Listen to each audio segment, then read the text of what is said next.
সেদিন আমরা চলে গেছিলাম সেনকো গোল্ডে, আমার বর নিয়ে গেছিল। তো আমি এখানে একটু পার্লে সীতাহার দেখছিলাম।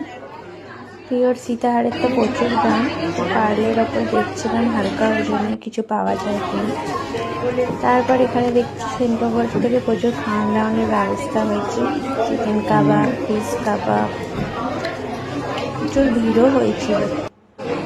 তারপর আমি একটু ডায়মন্ডের কালেকশন দেখছিলাম, আংটির দিকে, যে কোন আংটিটা নিলে। আমার তো ডায়মন্ডের আংটি ছিল না, তো ও বললো ডায়মন্ডের আংটি দেখো।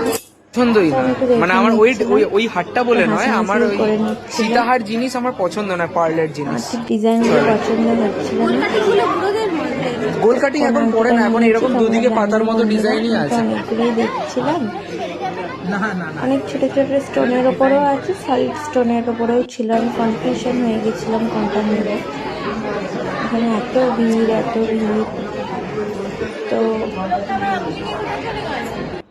বেশ মজায় কাটলো। আমি তো আমার গিফটটা ভালো করে প্যাক করে নিলাম, এটা নিয়েছি।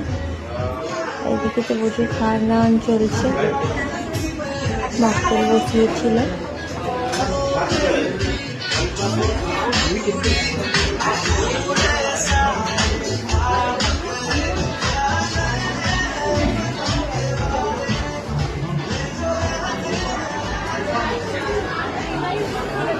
মাও গেছিল আমাদের সাথে, মা একটুখানি দেখে নিচ্ছিল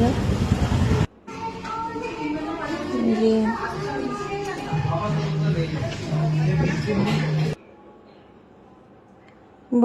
বোনের ছেলের জন্য কি হার নেওয়া যায়। আমি একটু পলাও দেখে নিচ্ছিলাম। তো কি নিলাম তোমরা কমেন্টে জানিও প্লিজ।